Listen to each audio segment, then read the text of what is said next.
Good evening mga loves. Miss you so much. Na-miss ko na kayo. Matagal din hindi nakapag-upload ng vids si Biyudang Pinay in Bangladesh dahil ay mahirap na. Diba nagkasakit ako, may lagnat. Then after that, lalong sumakit ang braso ko. Itong ano ba ito? Itong right na braso ko. Kasi ano nga yung after ng di ba sabi ko yung mga ngayon pagkatapos ng lagnat yung sumasakit ang katawan, paa at saka sa kamay. Yung sa akin grabe hanggang yung hindi lang ako kadalasan na nagkaka-fever hanggang sa ngayon matagal matanggal ang sakit. Masakit na kaunti ang pananakit ng kamay. Yung sa akin lalo ang sakit talaga, kaya before 3 weeks nagpa-check up ako. So may medication ako, nawala yung yung sakit sa braso, tapos may blood test ako. Okay naman ang blood test ko, wala akong sakit sa kidney. Basta normal yung mga findings ko sa blood test. Tapos alhamdulillah yung cholesterol ko medyo na level. Yung nagpa-ECG din ako.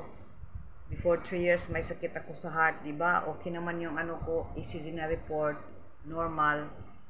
So ang problema, pabalik-balik, okay na ako nung mga 15 days. Tapos ayun, bumalik ulit yung pananakit ko sa braso. Tapos last week, sumakit na ulit yung braso ko. Ang hirap dahil hindi mo igalaw. Tapos kaya ito din, 2 days ago din ngayon pangalawang araw na, masakit din yung ko, yung kamay, grabe, hindi mo maigalaw yung yung finger, hindi mo maigalaw. Tapos yung yung sakit sa pa. Kaya kanina hindi ko maitaas uli yung ko, pinaliguan ako ni Maliha. Pinaliguan niya na naman uli ako. Kaya thankful talaga kay Maliha at sa mga girls dahil sila ang tumutulong sa akin magluto. Tapos kanina nagluto si Rihana ng lunch namin ng yung kitchery. Tapos uminom ako ng analgesic, medyo nawala yung sakit ko sa sa kamay. Andito pa rin kaunti hanggang ngayon. Mahirap itong sakit na ito, grabe. Dahil tapos nagluto ako ng kahit masakit ang mga kamay at saka paa, nagluto ako ng beef curry kanina, yun ang inulam namin sa pananghalian. Tapos ang pa dahil ganito pagkatapos magka-fever, allergy. Ako buong katawan ko ngayon may allergy sa likod. Ito first time kong nagka-allergy. Ako, ang ko yung sakit, yung sakit tuloy, sorry. Yung pangangati sa katawan, buong katawan.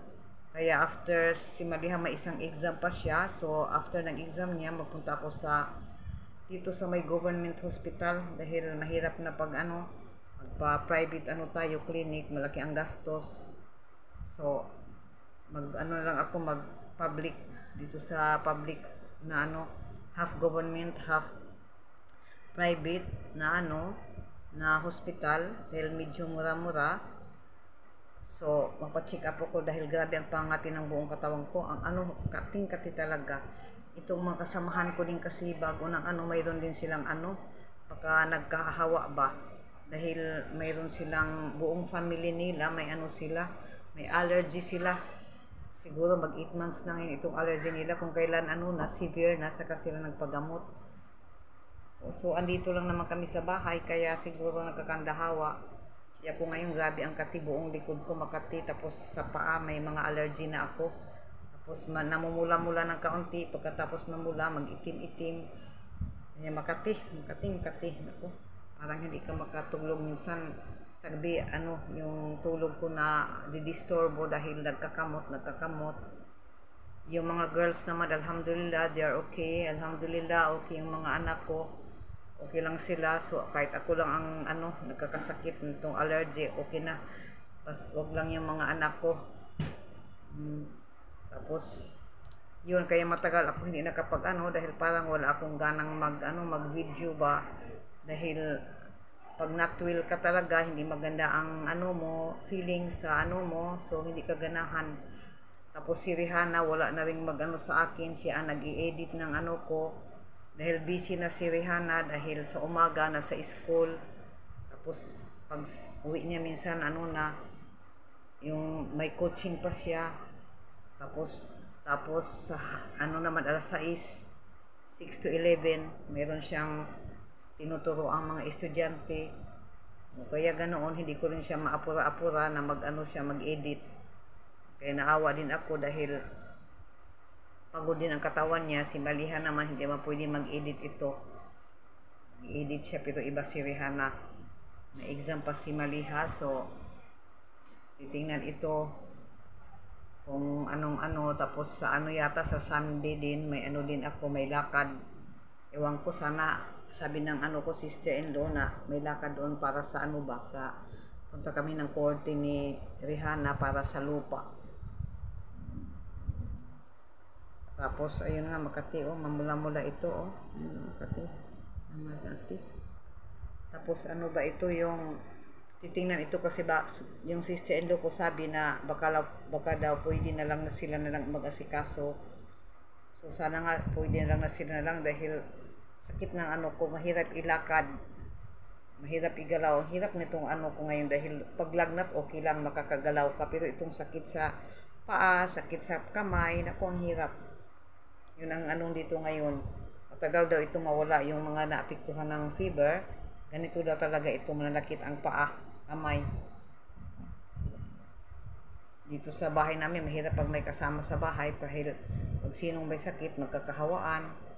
Katulad itong allergy, yung kasamahan ko, tagal na, meron na silang 8 buwan na yata, nagka-allergy sila.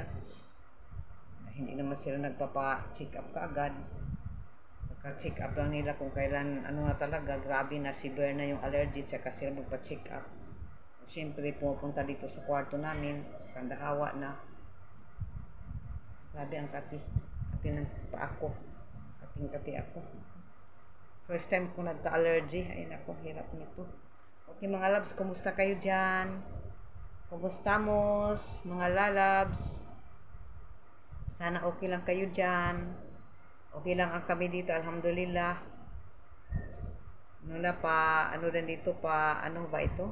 September na, malapit. Pag October, medyo malamig-lamig na ng kaunti. Medyo mainit, medyo malamig, may ulan-ulan, mag-araw-araw, yun lang ang update ng weather dito. Kaya dami na kaming labahan. Ayun ako, ang labada ko talaga. Ako, sabi nga ni Maliha, Mama, sana may washing machine. Ay, sabi ko na, wag ka nang mangarap. Ano na lang tayo. Pag may, pag may blessings ni Allah, inshallah din, magkaka-washing machine din tayo. O sige mga loves, hanggang dito na lang. Pasensya na kayo, nawala ako ng mga ilang weeks.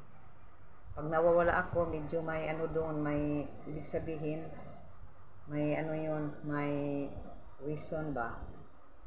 O sige, ingat kayo dyan. Love you guys. You're the night sky trying to make me see